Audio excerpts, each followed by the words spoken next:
नाही, सन्माननीय जरंगे पाटील साहेबांनी आज दौरा करून आले। मी गेल्या 2 दिवसापासून सातत्याने आम्ही हे दौरे करत शेतकरी बांधवांच्या बांधापर्यंत, त्यांच्या शेतापर्यंत, नदीचा पात्र असेल, नाल्याचा पात्र असेल, ते पाहिल्यानंतर निश्चित ते जे बोलू लागले, ही गंभीर परिस्थिती मराठवाड्याच्या अनेक जिल्ह्यामध्ये झालेली आहे। आणि हे सन्माननीय मुख्यमंत्री महोदयही लातूरला आल्यानंतर उपमुख्यमंत्री महोदय यांनी सर्वांनी पाहिलं। हे पाहिल्यानंतर पंचनामे करण्याचे आदेश दिले। त्याच्या व्यतिरिक्तही पुढे जाऊन सन्माननीय जरंगे पाटील साहेब आणि कृषी मंत्री महोदयामध्ये काही चर्चाही झाली, त्यांनी त्याच्याबद्दल बोलले। आणि आज जे जरंगे पाटील साहेबांशी माझी 3 तास चर्चा झाली, त्यामध्ये प्रामुख्याने शेतकरी आणि तो OBC मराठा समाजाचा रिझर्वेशन, या 2 याच्यावर मोठ्या प्रमाणावर चर्चा, मला वाटतं 3 तास आम्ही चर्चा केली। 3 तासामध्ये हे 2 विषय जे त्यांनी सांगितले, हे मी उद्याच्या आमच्या कॅबिनेटमध्येही सन्माननीय मुख्यमंत्री आणि सर्व मंत्रिमंडळासमोर, शेवटी शेतकऱ्यांच्या बाबतीत जे काही ते बोलले, ही सत्य परिस्थिती आहे की शेतकरी हवालदिल झालेला आहे। अशा परिस्थितीमध्ये त्याला जे काही मदत करता येईल ती मदत सरकार बी, मला वाटतं एकनाथ शिंदे साहेब असतील किंवा देवेंद्रजी असतील किंवा उपमुख्यमंत्री अजितदादा असतील, तिघंही, मला तर असं वाटतं आहे का ही जी माझी चर्चा झाली ही मी कॅबिनेटमध्ये मांडेल आणि शेवटी कॅबिनेट याच्यामध्ये अंतिम निर्णय घेईल। अंतिम निर्णय मी यासाठी सांगू लागलो तर कॅबिनेटमध्ये एकदा चर्चा झाली आणि त्याला एकदा शिक्कामोर्तब झाला की ती बांधिलकी, ती जबाबदारी सरकारची असते आणि सरकार निश्चित याच्यामध्ये, मला वाटतं का बऱ्यापैकी मी कृषी मंत्री असतानाही पाहिलं, अनेक निर्णय सरकारने ज्यावेळेस घेतले तर ते शेतकऱ्याच्या हितासाठी घेतले। आणि हेही जे जरंगे पाटील साहेबांनी आता ज्या भावना मांडल्या, ती सत्य परिस्थिती आहे। एक वाई म्हणून गाव जिंतूर तालुक्यामध्ये आहे, त्यांनी तिथे जाऊन जो दौरा केला, 3 गावाची कनेक्टिव्हिटी तुटली, तिथं तात्काळ आपण मी गेल्यानंतर सरकारच्या माध्यमातून त्याला मंजुरी देण्यात येईल। आणि निश्चित जे काही बाकीची जी चर्चा या OBC रिझर्वेशन आणि विशेषतः मराठा समाजाच्याबद्दल त्यांच्यासोबत झाली, त्यांनी त्यामध्ये अनेक दुसरे जी परिस्थिती आहे, ज्यांच्याकडे काही दस्तऐवज आहे, ते निजामाच्या काळातले असतील, अंग्रेजाच्या काळातले असतील किंवा मुंबईचा 3 वेगवेगळे कायदे, विदर्भामधला कायदा वेगळा होता, मराठवाड्यामधला आणि मुंबईसहित बाकीचे जे राज्याच्या विविध भागामधले, त्यांनी तेही काढून ठेवलेले आहे। तेही माझ्याशी त्यांनी चर्चा केली। मी सन्माननीय मुख्यमंत्री महोदय आणि मंत्रिमंडळ त्याच्याबद्दल सविस्तर चर्चा होईल। आणि मला असं वाटतं की याच्यावर काही ना काहीतरी निर्णय, जे काही कमिटमेंट सन्माननीय मुख्यमंत्री महोदयांनी दिला, त्या कमिटमेंटप्रमाणे किंवा त्या याच्याप्रमाणे आता आम्हालाही 60 दिवस उरलेले, या 60 दिवसामध्ये काही ना काहीतरी निर्णय घेणं आवश्यक आहे। त्याचे पहिले जे OBCचे पुरावे त्यांनी सांगितल्याप्रमाणे जे काही सापडलेले, त्याला निर्णय देताना जे काही सरकारने त्यांना वचन दिलं होतं त्याची पूर्तता करावी। अनेक याच्यावर बाकी चर्चा झाली।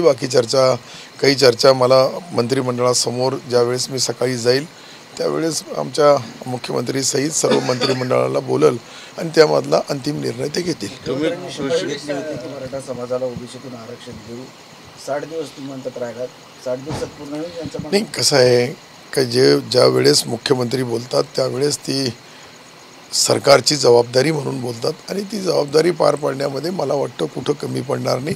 राहिला प्रश्न OBC समाजाचाही, त्यांच्याकडे काही मागणी आहे, जरंगे पाटील साहेबाचाही त्यांच्याकडे जो शब्द दिलेला आहे तोही आहे।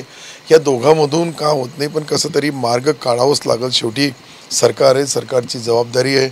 आणि जी परिस्थिती जरंगे पाटील साहेबांनी समोर, त्यांच्याही संकट आहे, कारण की समाजाच्या कोट्यावधी लोक त्यांच्यासोबत आहेत। लाखो लोकांचा आपण पाहतो एक जनसमुदाय, 5-5 तास, 4-4 तास, सभाही लेट झाल्या तर त्या ठिकाणी 8-8 तास, 9-9 तासाचाही पाहिला मी जे पाहिलं ते मी बोलू लागलो। आणि त्यासाठी ज्यावेळेस एखाद्या व्यक्तीवर इतका मोठा समाज विश्वास करतोय, तर त्यांची जी प्रमुख मागणी आहे ती मुख्यमंत्री महोदयासमोर मी चर्चा करेल, देवेंद्रजीशी चर्चा करेल, अजितदादाशी करेल आणि आमचे मंत्रिमंडळाचे सदस्याशी करेल आणि अंतिम याच्यावर निर्णय ते घेतील। सरसकट मागणी त्यांची अत्यंत महत्त्वाची आहे की कुठल्याही पद्धतीचे नियम न लावता जेवढं ॲक्च्युअल नुकसान झालं ते द्यावं तुम्ही कृषी मंत्री होता त्यावेळेस तुम्ही नुकसान भरपाई दिलेली आहे. तुम्हाला शक्य वाटतंय का आणि ते लवकरात लवकर होऊ शकेल? नाही, नुकसान तर द्यावेच लागल आणि ते शक्य आहे. शेवटी सरकार आहे, सरकारला आता दिल्लीमध्ये आमचं सरकार आहे, राज्यामध्येही सरकार आहे, दोन्हीकडे सरकार असल्यानंतर जे नुकसान मराठवाड्याच्या बाबतीत पर्टिक्युलर मी सांगाल, मी अनेक जिल्ह्यामध्ये फिरलो, अनेक जिल्ह्याच्या बांधापर्यंत शेतकऱ्यांची चर्चा केली. मला वाटतं एक हजारो किलोमीटरचा दौरा या गेल्या 2 दिवसामध्ये, आज 3रा दिवस आहे, या 3 दिवसापासून मी सातत्याने करतो आहे. आणि आज जे जरांगे पाटील साहेबांनी जी परिस्थिती सांगितली ती खरोखर आहे. अनेक जिल्हे आणि मुख्यमंत्री उपमुख्यमंत्री ही मला वाटतं लातूरमध्येच आज आपले मला वाटतं त्यांचा मतदारसंघ ते आमच्या मंत्री बनसोड साहेबाचा मतदार संजय बनसोड साहेबाच्या मतदारसंघामध्ये कुठेतरी मी त्यांची क्लिप पण पाहिली आणि बातम्यामध्ये ब्रेकिंग न्यूज आपल्या सर्व चॅनलने दाखवली. त्या माध्यमातून त्यांचाही जे काही शब्द आहे तात्काळ पंचनामे करावे आणि नुकसान भरपाई देण्यामध्ये कुठेही सरकार कमी पडणार नाही असे शब्द मी ऐकले. आता उद्या कॅबिनेटमध्ये याच्याबद्दल काय चर्चा होईल, सर्व मंत्रिमंडळासमोर शेवटी किती हेक्टर जमीन आहे, किती लाख हेक्टर आहे, किती पंचनामे तात्काळ करणार, किती दिवसामध्ये करणार. आता जरांगे पाटील साहेबांनी सांगितलं की 10 दिवसापर्यंत आम्ही वाट बघू. निश्चित 10 दिवसाच्या आत याचा काही ना काहीतरी निर्णय सरकार घेईल मला असं वाटतंय. आरक्षणाबाबतीत त्यांचा सगळ्या सोयऱ्याचा Hyderabad gazette, Satara gazette, Bombay gazette आणि जे या आंदोलनादरम्यान गुन्हे दाखल झालेले ते सर्व परत घ्यावे अशा त्यांच्या मागण्या आहेत. सर्व 60 दिवसात पूर्ण होतील. नाही, मला असं वाटतं आहे की सरकारला करायचं आहे तर सरकारच आहे. सरकारला काही जास्त अवघड नाही आहे, परंतु याच्यामधला खरा मार्ग सन्माननीय मुख्यमंत्री आणि दोन्ही उपमुख्यमंत्री काढू शकतात. मी एकटा डिक्लेअर करणं ते उचित बी होणार नाही, घोषणा करणं तेही होणार नाही.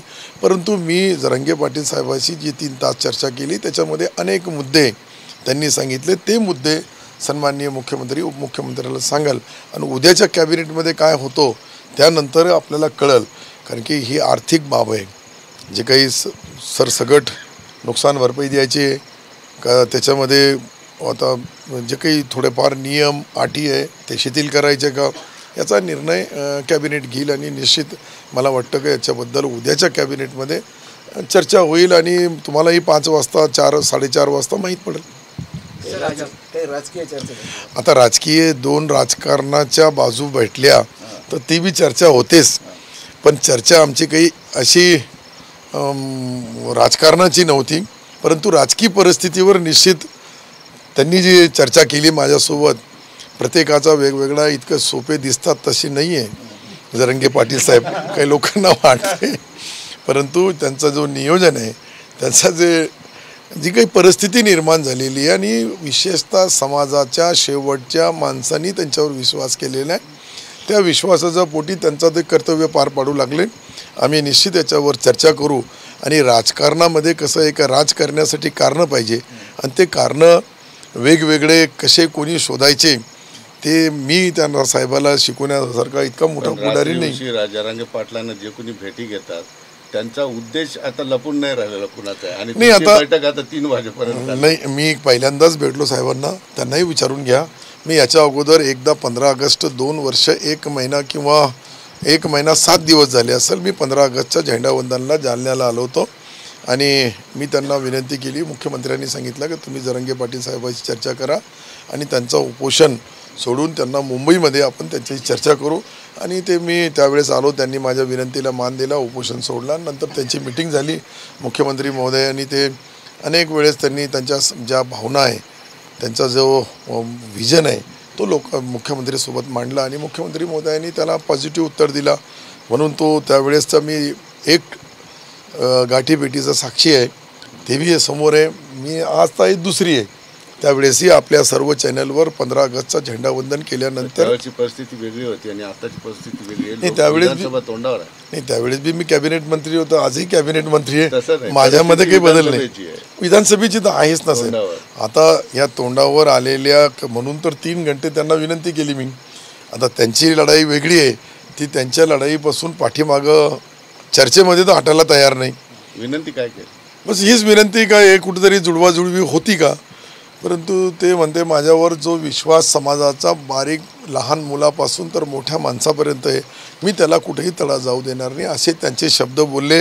मी तुमच्या समोर हे प्रामाणिकपणाने मांडू लागलो. लोकसभेला जरांगे पाटील पॅटर्न चालला असे सगळे म्हणतात. आहे ना, ते काही लपवलेले होते का? ते ओरिजिनल मैदानमध्ये जसं काही युद्ध असतात तशा परिस्थिती निवडणुकीमध्ये निर्माण होतात आणि ते योद्धा आहे. शेवटी योद्धाचा सन्मान करणं हे माझ्यासारख्या कार्यकर्त्याचं कर्तव्य आहे आणि त्यामध्ये त्यांचा फॅक्टरच्या बद्दल कोणाला काही चर्चा करायची किंवा शंका करायची गरज नाही. आज जरी जुळाजुळ झाली नाही तर भविष्यात होण्याची शक्यता कसं आहे ते त्यांच्यावर येते. ते मला वाटतं कोणाला विचारून निर्णय घेणं किंवा कोणी सांगितल्यानंतर निर्णय घेणं हेही जरांगे पाटला साहेबांशी जोडणं काही शक्य होणार नाही. मी किंवा माझ्यासारखे कितीही नेते कार्यकर्ते बोलले तर त्यांच्या मनामध्ये त्यांचं जे काही चालू आहे तो नियोजन मी आता 3 तासमध्ये तो ओळखू शकलो नाही, पण भविष्यामध्ये येईल वेळ तो मी तुम्हाला सांगाल. सर हिंदी में बताइए, आज आपने मनोज जरंगे पाटिल से मुलाकात की है, आपने क्या चर्चा की और सरकार की जो मांगे हैं उसके संदर्भ में सरकार कितनी गंभीरता पूर्ण मनोज जरंगे पाटिल की मांग से है, क्या बताएंगे? नहीं, गांभीर्य तो लेना ही पड़ेगा. एक सोचो कि जिनके साथ लाखों लोग हैं, करोड़ों लोग रहते हैं, इतना बड़ा हमारा स्टेट है महाराष्ट्र. ये महाराष्ट्र स्टेट के अंदर जो एक नेता, एक जो सारे समाज को एक झंडे के नीचे एक व्यक्ति जब लाता है तो उनकी पूरा सम्मानपूर्वक राज्य के पदाधिकारी होंगे, राज्य के मुख्यमंत्री होंगे, दोनों भी उप मुख्यमंत्री होंगे, हम मंत्री होंगे, वो उनका सम्मान करते हैं. ऐसा कभी ये नहीं हो सकता कि उन्होंने जो मांग की है उनकी मांग मुझे कैबिनेट के सामने हमारे जो वरिष्ठ है, हमारे जो मुख्यमंत्री है, उप मुख्यमंत्री है, उनको बताना पड़ेगी कि उनकी जो मांग है वो उनकी मांग के ऊपर कायम है. सरकार ने इसमें का रास्ता निकालना चाहिए ताकि आगे समाज के अंदर अलग अलग समाज है, अलग अलग छोटे समाज के लोग भी है, बड़े समाज के लोग भी है. उसमें मेजर मराठा भाई हमारा बड़ा भाई है और बड़ा भाई की कुछ मांगें रहती हैं उनकी आर्थिक परिस्थिति के हिसाब से, जो देश भर में इसकी चर्चा है महाराष्ट्र की, और उसके बीच में का रास्ता कल हमारी कैबिनेट होने वाली है, उसमें निकालने की कोशिश करेंगे. अच्छा, आपकी लगभग तीन घंटे से ज़्यादा आपकी मुलाकात हुई है, क्या चर्चा हुई, क्या उनकी मांगे? मैं तो बताया आपको कि उनकी मांग है कि किसान को जल्द से जल्द मदद किया जाए. किसानों को नुकसान भरपाई देते समय वहाँ कोई भी चीज़ की कोई नियम ऐसे जाचक नहीं होना चाहिए कि जिसकी वजह से किसान अड़चन में आए, वो उन्होंने बताया. उसके बाद में उनके मराठा समाज के रिजर्वेशन के संगत दूसरी भी कोई समाज के दस्तावेज उनके हाथ लगी है, ऐसा उनका बोलना है, उन्होंने मुझे बताया वो भी. और वो जो बोले उस हिसाब से हमारे कल के कैबिनेट में सम्मानीय मुख्यमंत्री जी, उप मुख्यमंत्री जी के संगत चर्चा होगी. मंत्रिमंडल के सभी सदस्य रहेंगे और वो मंत्रिमंडल जो निर्णय लेता है वो महाराष्ट्र का जो राज्य का सरकार है उसको उससे, और केंद्र का सरकार जो रहता है वो केंद्र सरकार राज्य सरकार के पास से कोई एक आधा हमारा उनको रिक्वेस्ट गई, उनको विनंती गई, वो उसके ऊपर भी सोच विचार करते हैं और उसके बाद में अंतिम फैसला लेते हैं. सर एक प्रश्न राहिला मला की आज धनंजय मुंडे यांनी दौरा केला, त्याचबरोबर आदित्य ठाकरेंनी सुद्धा दौरा केला. दोघांनी नुकसानीवर न बोलता एकमेकांवर राजकीय आरोप करायला सुरुवात केली. हा म्हणजे मूळ हेतूपासून भटकवण्याचा प्रयत्न होऊ शकतो का? कारण मूळ गंभीर प्रश्न आहे शेतकऱ्याला अडचणी. मला एक गोष्ट माहिती आहे की सध्या शेतकऱ्यांची झोप उडाली. आपण जर सच्चे शेतकऱ्यांचे पुत्र स्वतःला म्हणत असू, शेतकऱ्यांची कळवळ आपल्याला म्हणत असू, तर याच्यात राजकारण नको आहे. तुम्हाला राजकारण करायला खूप जागा आहेत ना. छत्रपती शिवरायांच्या स्मारकात तुमचं राजकारण, शेतकऱ्यात तुमचं राजकारण, दुसऱ्या जागा नाहीत का? हीच जागा आहे का? आज शेतकरी पुरता खचला आहे. हे बघा, मी बिगडी फिगडी नाही आहे. मी तुमच्यापासून एक तर कधी काही चोरून ठेवलेलं नाही मीडियाच्या बांधवापासून. मी आजच्या बघितलेल्या वेदना मला झोपच येऊन द्या ना शेतकऱ्याचं. मी शेतकऱ्याचं पोरग आहे. बांधावरच्या वेदना आम्ही बघितलेल्या आहेत, चिखलातल्या वेदना आम्ही बघितलेल्या आहेत. त्या वेदना झोपूच देत नाहीत. काय बोलत होते ते बाबा, काय बोलत होते ते आजीबाई. आज एका बांधवाचं वडील गोदावरीत पडले, वाहून गेले त्या पुरात. काय कुटुंब म्हणत असेल त्या वेदना आम्ही बघितल्या. तुम्ही कोणचं राजकारण करताय? कोणचा विकास करायला निघालाय तुम्ही नेमका? मग जनता वाचू शकत नाही, तुम्ही कोणचा विकास करायला निघाला? तुम्हाला राजकारण करायला खूप जागा आहेत, म्हणून रात्रभर जागलो आहे आम्ही. हे बघा, चर्चा झाली म्हणून आरक्षणावरतीही केली, परंतु विशेष शेतकऱ्यांवरती खूप भर दिला की ते वेदना नाही झोपू देतो. कोण रात्रभर जागायला काय येड लागलं आहे कोणाला? आज शेतकरी झोप उडाली, काय कुंकड जावं कळत नाही त्याला. सगळीकडे चिखल, सगळीकडे पाणी, शेतातलं पीक गेलं सगळं वाहून. पण या वेदना या दोघी नेत्यांना दिसल्या नाही. दोघांनी एकमेकावर टीका केली, त्याला शेतीचं माहीत आहे का, मला शेतीचं. मग कळण त्यांना शेतकऱ्याला सरसकट भरपाई नाही दिल्या. दोघालाही शेतकरी काय असतो.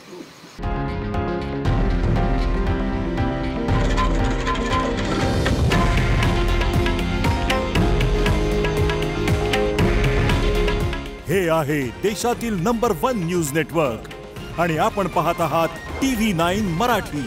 काळजी तुमची, हित महाराष्ट्राचं.